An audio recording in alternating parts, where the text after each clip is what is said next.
हाँ, तो दोस्तों आपका अपने फ्यूचर ग्रो में स्वागत है। आइए आपको हम कुछ विद्यार्थी हैं जैसे यूपीपी क्वालीफाई किए हैं, उनका कुछ ही सेंटीमीटर से हाइट कम पड़ रहा है, उसको बढ़ाने का आपको आसान तरीका बताते हैं। सबसे पहले आपको मैं बता दूँ कि मेन यानी जो मेन पुरुष हैं, उनकी हाइट कितनी है होनी चाहिए? 1,68 सेंटीमीटर यानी जनरल वालों का और ओबीसी वालों का और एससी वालों का, ठीक। ये आपका मेन में होना चाहिए 1,68 सेंटीमीटर, ठीक है। इसी तरह से आपका एसटी वालों का कितना होना चाहिए मेन में? 1,52 सेंटीमीटर, ये एसटी वालों को होना चाहिए। ये पुरुष का है, ठीक है, ये पुरुष का है। इसी तरह से फीमेल यानी फीमेल फीमेल का कितना होना चाहिए?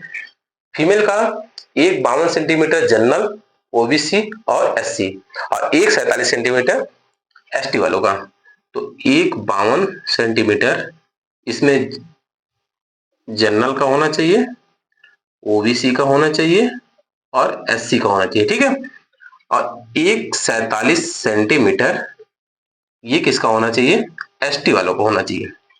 आपको ये क्लियर हो गया होगा, इतना होना चाहिए। अब कुछ दोस्तों का सवाल है कि 1,68 न होके 1,67.5 यानी कुछ कम है, तो उसके लिए क्या करें? देखिए, सबसे पहले आपको ध्यान रखना है कि सीधे खड़े हों। जब आपका हाइट जाए वहां वेट माप करने के लिए जाए, तो आपको सीधे खड़े होना है, ठीक है। और अपनी रीढ़ को पूरी तरह से खींचे सीधे, ठीक। गर्दन और कंधे को एकदम सीधी स्थिति में हो। ऐसा नहीं कि आप एकदम ऐसे कर लें या फिर एकदम नीचे कर लें, इस तरह से नहीं करना है, ठीक है। दूसरा पॉइंट क्या ध्यान रखना है, कोशिश आपको करना है कि सुबह के समय में अपनी हाइट का माप कराएं। इसका वजह यह है कि आप दिन भर भाग दौड़ या कुछ वजन चीजें उठाए रहते हैं, तो आपको उसमें जो थोड़ा सा भार की वजह से आपकी हाइट में कमी प्रतीत होती है, तो जिसकी वजह से थोड़ा सा कम पड़ जाएगा। तो आप कोशिश ये करेंगे कि सुबह के टाइम में कराएंगे तो ये थोड़ा आपको रिलैक्स मिलेगा। तीसरी पॉइंट आपको ध्यान रखना है, सांसों को ना रोकें। सांस रोकने से मांसपेशियां जो होती है वो टाइट हो जाती है, जिससे हाइट कम प्रतीत होने लगता है, ठीक।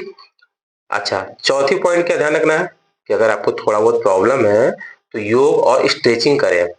कौन से योग ज्यादातर करें? जैसे ताड़ासन हो गया, भुजंगासन हो गया, स्ट्रेचिंग, इस तरह की योग करते रहेंगे तो थोड़ी बहुत प्रभाव जरूर पड़ेगा। अच्छा, एक बात और ध्यान रखें, कुछ लोग भ्रम फैलाए हैं कि गर्दन झुकाकर या सांस रोककर हाइट बढ़ाने का कोई वैज्ञानिक तरीका नहीं है। कि आप क्या करें, गर्दन झुकाकर ऐसे या फिर सांस रोककर अपनी हाइट को माप कराएं, तो इससे आपको गलत इफेक्ट पड़ेगा। आप ऐसे गलती मत करिएगा, ठीक है। तो इस तरह की चीजें और अपडेट करने की कर देंगे आपको। आप कोशिश करें कि ज्यादा से ज्यादा इस वीडियो को लाइक करें, शेयर करें, सब्सक्राइब करें। Thanks for watching.